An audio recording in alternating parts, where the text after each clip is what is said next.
Una onda ambiental llega a tu casa a través de 88.2 Universitaria Estéreo.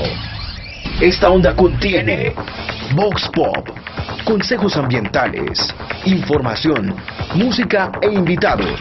Prepárate, nuestro planeta es Onda Ambiental. Onda Ambiental es una realización del Instituto de Investigaciones Ambientales de la Universidad Tecnológica de Pereira. Onda Ambiental.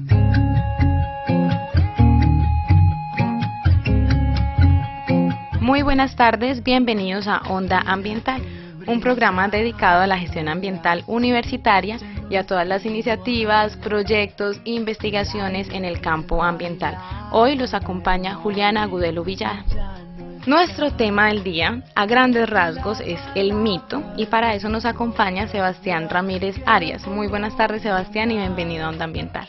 Muy buenas tardes, Juliana, gracias por invitarme. Nosotros feliz de que nos acompañes. Tú eres un joven investigador de la Facultad de Ciencias Ambientales, estás haciendo la maestría en Sociedades Rurales en la Universidad de Caldas e hiciste tu pregrado, o mejor tu tesis de pregrado sobre los imaginarios míticos alrededor de las prácticas agropecuarias, que es un tema, digamos que nuevo.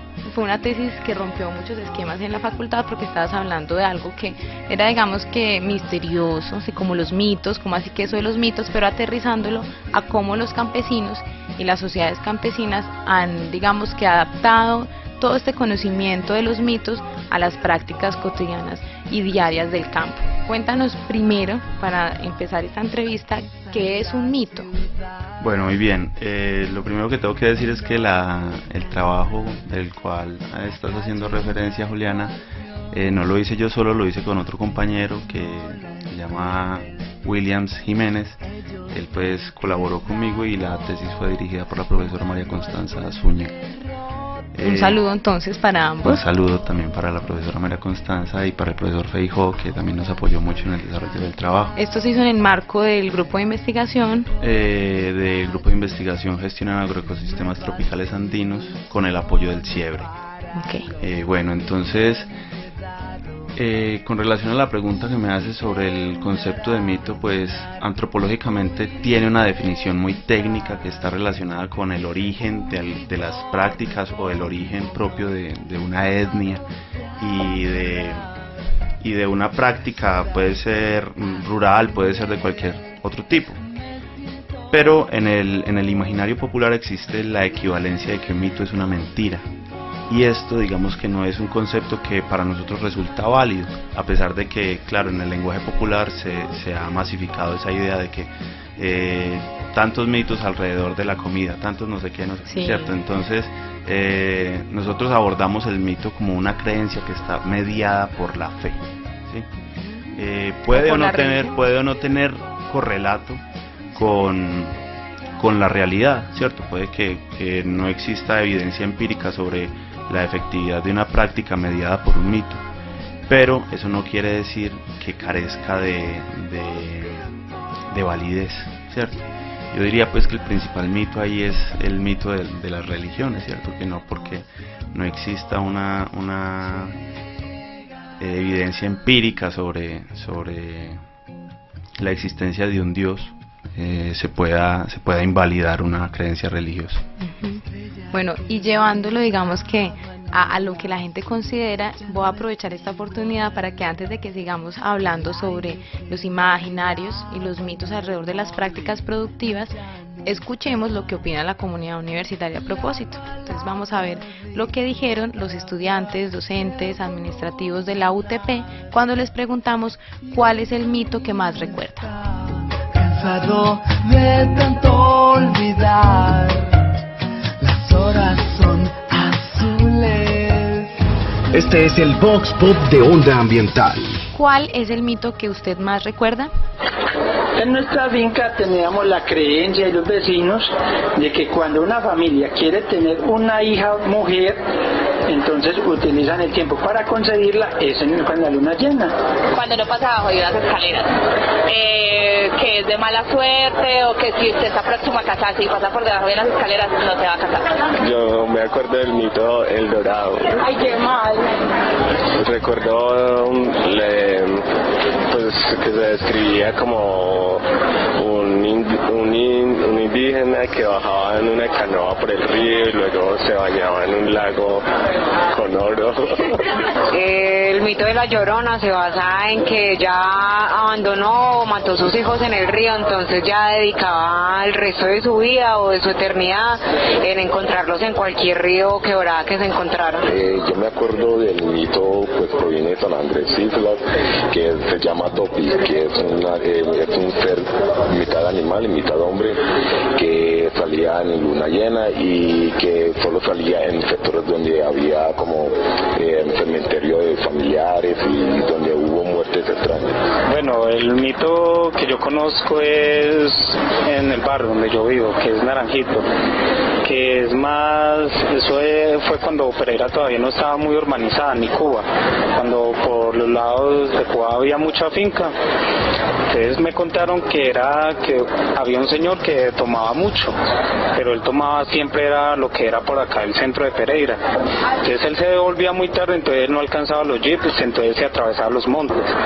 Entonces cuando ya estaba cerca al barrio, él escuchaba los llantos de un niño, pero muy fuerte y todo, entonces él pensó que era de la borrachera. Entonces ya al otro día les comentó a la gente por la casa y dijeron que también habían escuchado el llanto de un niño. Y entonces sí, se fueron a buscarlo y que encontraron fue un niño en una canasta abandonado, ya estaba muerto, y que cuando lo levantaron lo que fue la espalda y la columna vertebral se le quedó pegada a la canasta. Entonces del pesar, cogieron y le hicieron el entierro, pero que ya que cuando se pusieron a hablar y todo, es que según los que pues así comentando, dijeron que ese niño había sido de una familia que antes había vivido por ahí y que el niño ya había muerto, que el niño era muy parecido a ese bebé que había tenido la otra familia. Entonces quedó la intriga. Porque tu opinión cuenta. Vox Pop, Onda Ambiental. Personajes, invitados, personalidades en pro del medio ambiente en Onda Ambiental. Bueno, Sebastián, lo que yo concluyo de haber hecho este Vox Pop es que realmente muy poco sabemos sobre los mitos, muy poca información recordamos. Parece ser que fue por allá una clase en el colegio la que llevamos en la memoria, y escasamente podemos mencionar cosas como la pata sola, la madre monte, aunque nadie me la logró explicar. Hay una tergiversación sobre la leyenda del Dorado. Me dieron una versión bastante chistosa, ustedes juzgarán. No te vayas a ofender si me estás escuchando, querido. También me contaron uno que me pareció bastante interesante, que es sobre San Andrés. Ustedes, oyentes, si no saben, nosotros tenemos una comunidad, digamos que importante, que proviene de la isla, a través de un proyecto y unos convenios que se han hecho con San Andrés y Providencia. Entonces tenemos una población de San Andrés, y casualmente me encontré con uno de ellos y me contó lo que ustedes escucharon, oyentes, de un hombre, mitad animal, mitad humano, que rondaba los cementerios en busca como de sus familiares. Sebastián, ¿cómo es entonces, cómo llega un mito a ser ambiental? Si eso se puede decir. Digamos que este tipo de creencias nosotros las venimos a clasificar como ambientales en la medida en que hacen referencia a una explicación sobre un fenómeno del entorno, de la naturaleza, ¿cierto? En el trabajo, en el ejemplo que tú propones sobre el mito en San Andrés, pues es un relato que está contándonos la apreciación y el imaginario que existe sobre esos fenómenos naturales, ¿cierto? Que pues parece un mito como de la sirena, ¿cierto? Y asimismo hay otra cantidad de relatos asociados a unas explicaciones sobre los fenómenos naturales. Lo que hicimos nosotros en el trabajo fue ir un poco más allá y no solamente mirar las explicaciones, sino cómo esas explicaciones derivaban en prácticas, ¿sí? En prácticas que creemos nosotros que son ambientalmente amigables, ¿sí?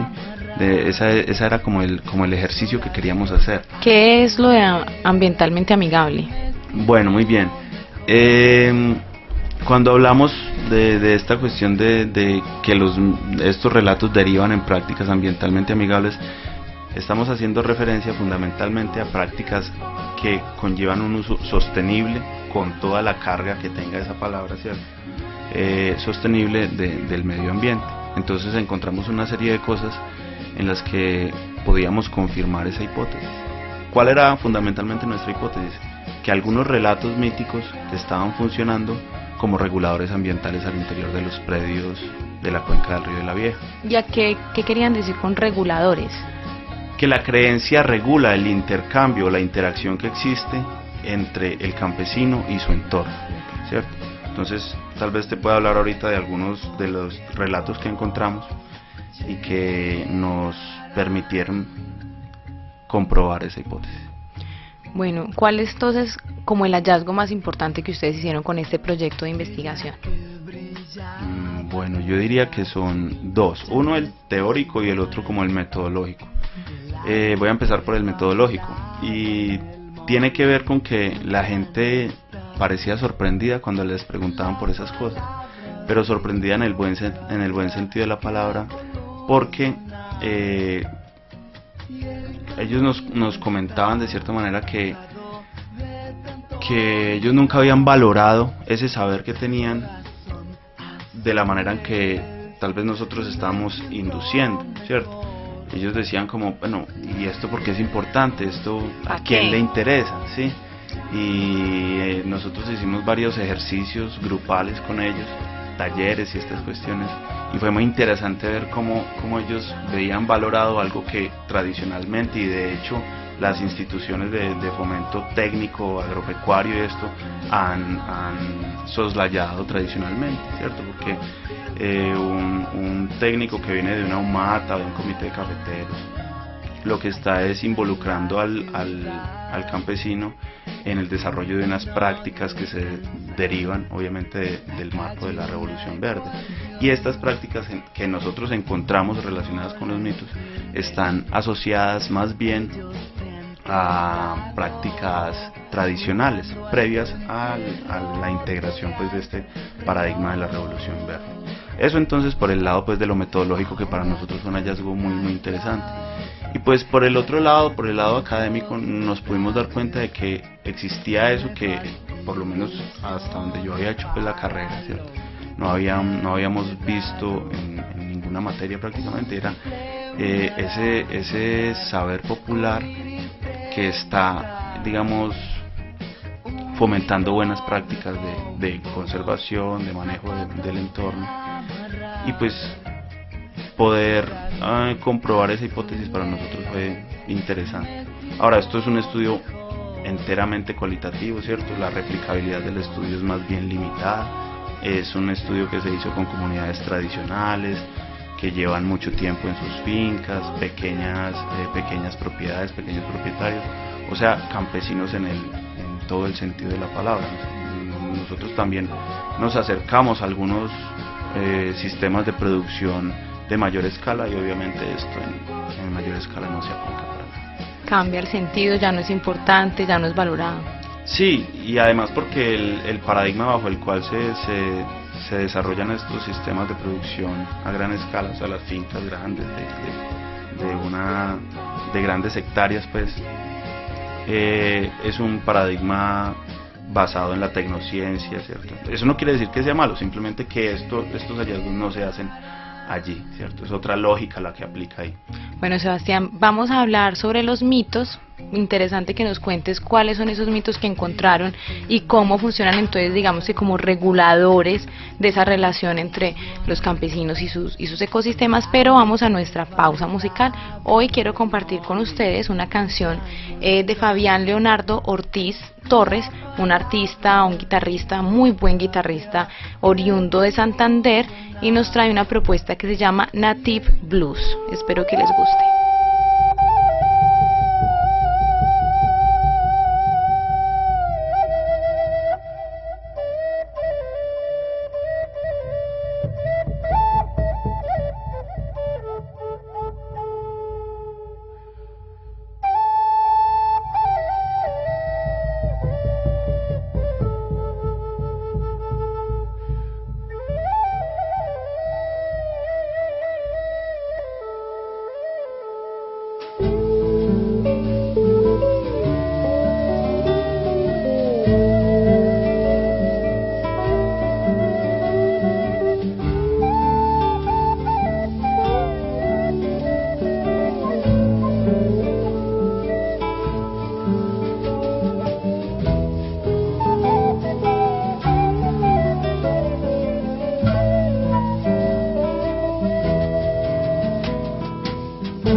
Onda Ambiental. Acabamos de escuchar de Fabián Leonardo Ortiz Torres, Native Blues, una canción que particularmente me transporta.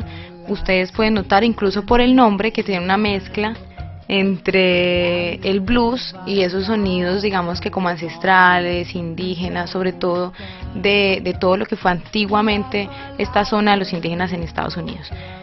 Sebastián, vamos a hablar ahora de esos mitos que encontraron ustedes en su trabajo de grado y que podemos definir como mitos ambientales. Cuéntanos cuáles fueron, cuál es la enseñanza, cuál es como el impacto de estos relatos de nuestros ancestros. Bueno, muy bien. Resulta que en los hallazgos que tuvimos al interior de este proceso de investigación pudimos encontrar pues varias categorías al interior de las cuales clasificamos estos relatos que hacen referencia pues con la interacción de los campesinos, a la interacción de los campesinos con el entorno. Y encontramos algo que no es nuevo para nadie, y es el hecho de que las fases de la luna están asociadas con casi todas las prácticas agropecuarias y de conservación al interior de los predios rurales. Eso fue muy interesante porque esto, bueno, primero que todo representa, como te decía ahorita, un modo de pensar distinto a ese paradigma técnico de la producción. Y muy occidental, ¿no? Sí, del exacto, tiempo muy occidental, a pesar de que estas prácticas asociadas con la luna también están validadas por la ciencia, pues la ciencia positiva, la ciencia occidental. Pero bueno, vimos por ejemplo que casi todas o muchas de las prácticas que tienen que ver con el semillero, la siembra, la cosecha, la recolección, tienen una relación con la fase lunar.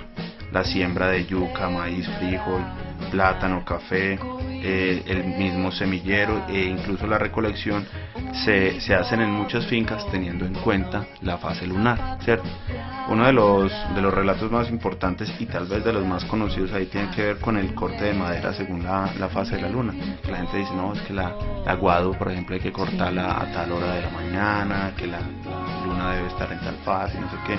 Y por eso también nosotros vemos tantos calendarios lunares en las fincas, ¿cierto? Porque la gente tiene que estar pendiente pues de esta cuestión. Entonces eso, digamos, estoy siendo supremamente conciso aquí, pero pues eso fue uno de los hallazgos que tuvimos. Vimos también cosas muy interesantes como que la fase de la luna tiene que ver con algunas operaciones pecuarias, no ya solamente agrícolas sino también pecuarias, y algunas de las que nos llamaban la atención era por ejemplo la selección del sexo. Cuando se va a inseminar un animal, se tiene en cuenta la fase de la luna, pues se puede definir el sexo del futuro, el sexo del neonato, ¿cierto? Ahora, eso, Sebastián, ¿cómo se explica eso? No tengo la menor idea. Pero eso es aplicable incluso para los humanos. En nuestro Vox Pop, una de las personas nos dijo que en su finca se tenía la costumbre de que cuando se iba a buscar hijos, y si uno quería que fuera niña, era luna llena que uno hacía la tarea. Ah, ya. Ahí entonces encontramos relaciones. Sí, mira que incluso hasta para el corte del pelo se tiene en cuenta eso, ¿cierto? Entonces, eso es una creencia que está muy, muy arraigada incluso en nuestra propia modo de vida urbano, todavía se mantiene, pues nuestro modo de vida no por ser de concreto deja de ser rural, la ruralidad penetra todos estos medios, ¿cierto? Bueno, muy bien. Otra de las cosas que encontramos y que queríamos mucho indagar tenía que ver con los seres sobrenaturales, ¿cierto? Y allí encontramos pues muchos de estos seres sobrenaturales con los que la mayoría de gente se encuentra familiarizada, entre ellos el Moán, la pata sola, el ánima sola, el diablo, la bruja, la barbacoa, entre otros relatos que tenían mucho que ver son un poco sincréticos en el sentido de que se mezclan con la religión cristiana para determinar pautas de comportamiento con relación al entorno. Así veíamos, por ejemplo, que si alguien salía un viernes o jueves festivo a cortar madera o a hacer algún tipo de aprovechamiento, ya sea forestal o a pescar o lo que sea, se le podía aparecer fácilmente el Moán o la bruja para reprenderlo. También vimos cosas relacionadas con el diablo que iban por esa misma línea. Sebastián, se nos está acabando el tiempo, pero entonces me queda la idea de que podemos hacer un segundo programa, si quieres, y de pronto en otra ocasión hablar más concretamente sobre estos mitos y de pronto otras ideas, incluso, ¿por qué no?, invitar a otra persona aquí que también nos parle, nos comparta sobre lo que considera que son. Por ejemplo, la persona que me dijo lo de la luna llena está aquí en la universidad y podría compartir también con nosotros sus ideas sobre este tema. No sé qué piensas. Sí, claro, Juliana, yo muy agradecido porque me abran el espacio, o nos abran el espacio, porque este fue un trabajo de varias personas. Incluso podemos invitar a tu compañero. Incluso podemos invitar a Williams para que también nos comente la experiencia que él tuvo. Igual se me quedan muchas cosas en el tintero para comentarles, porque hay muchos relatos que son bastante interesantes y que son muy, muy atípicos. Bueno, entonces los esperamos aquí a William, a nuestro Vox Pop, que no lo voy a revelar aún, les voy a dejar la intriga de quién es, pero es un personaje muy conocido aquí de la comunidad universitaria. A ti, Sebastián, muchas gracias por habernos acompañado hoy. Se nos quedan muchas cosas en el tema, y es que el tiempo en radio y en televisión es supremamente corto, eso lo ha dicho todo el mundo, y es cierto, uno empieza aquí a hablar y quisiera seguir hablando más, pero ya no podemos continuar. Sin embargo, está la invitación abierta a nuestro programa, que como les dije inicialmente es para esto, para investigaciones en el tema ambiental, cosas que queramos compartir, cosas que también queramos aprender y podamos desarrollar en este espacio radial. Muchas gracias, Sebastián, por acompañarnos el día de hoy. A ti, Juliana, por la invitación, muchas gracias. Bueno, yo para despedirme les voy a dejar una invitación a la celebración en la Huerta Agroecológica Tapay Micuy. Este viernes vamos a escuchar entonces la invitación que nos hace Sebastián Barrera para asistir a la conmemoración del Día Internacional de la Mujer. Muchas gracias. Hoy estuvimos en el máster Rubén Cortés y quien les habla, Juliana Agudelo. Universitaria Estéreo 88.2 en tu onda y en la onda ambiental. Las horas son azules, me siento mejor. Escuchas Onda Ambiental.